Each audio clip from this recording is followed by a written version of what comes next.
left, at least in this country, doesn't seem to accept Mr. Modi as Prime Minister. They think he is authoritarian and is someone who is bringing an undeclared emergency, words used today in Parliament as well. And the BJP believes that the Congress is a dynastical, entitled party, and therefore they are the party of the 75 emergency. Who are they to lecture us? Isn't that part of the problem, the nature of the conversation between these two major parties in India? Well, that is for them to decide. All I can tell you that Congress has done so much for India.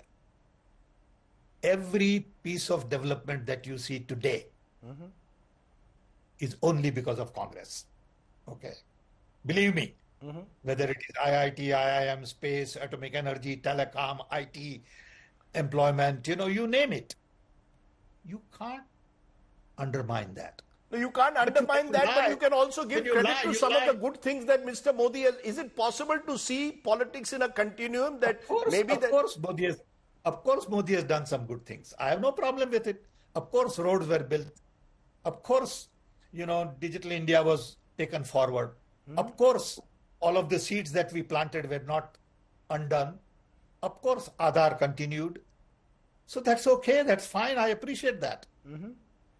Okay? I'm not saying that nothing got done.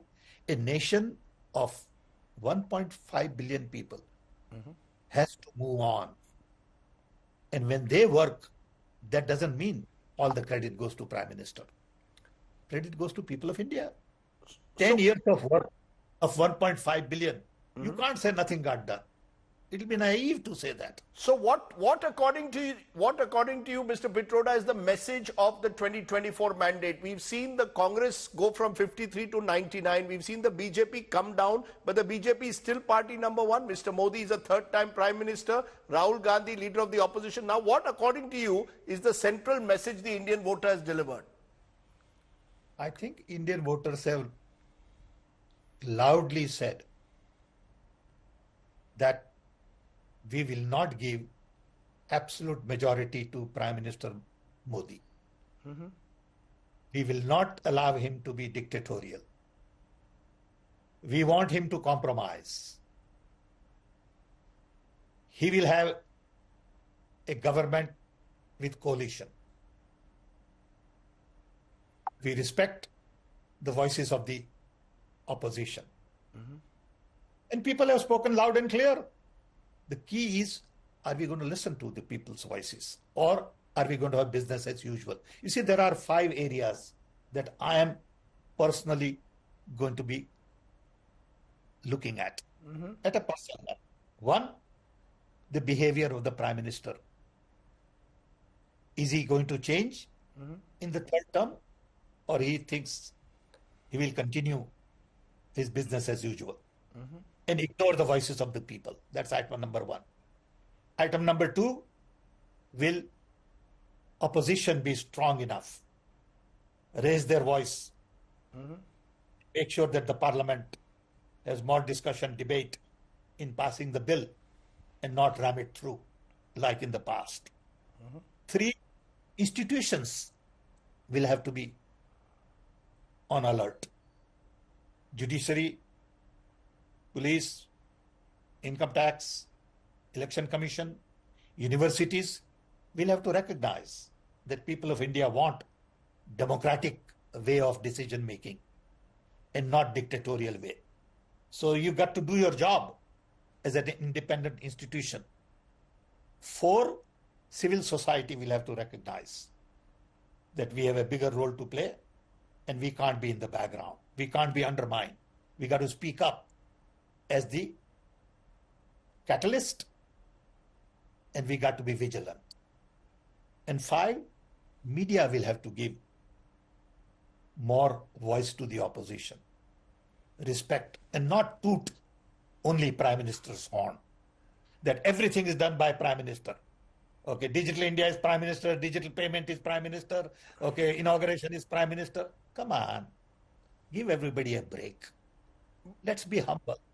While you say this is a vote for humility, will the opposition also recognize that this is a vote for the opposition also to be a constructive opposition, for leaders Sure, to they recognize. to feel less entitled? You know, there's a sense that the opposition also believes that they haven't got 100, the Congress hasn't got 99, they've got 270. So the opposition also needs to be more constructive. Yes, of course they should be more constructive. But it's not about 99 and 234 or whatever the number is. It is not about numbers. So let's not get into, nitty-gritty details. It's about the overall voice of the people. And overall the voice of the people is about democracy. It's about inclusion. It's about employment. These are the issues. One final question. Rahul Gandhi is someone you know better than anyone else. He's now taken up the responsibility of leader of opposition. What would your advice be to Rahul Gandhi? Has Rahul Gandhi changed, you believe, in the last couple of years? Reluctant leader, is he now much more ready to take up challenges? Rahul Gandhi knows his job. I have great respect for him. I worked with him. I admire him in many ways as a young man. I think he will do a good job. He doesn't need my advice.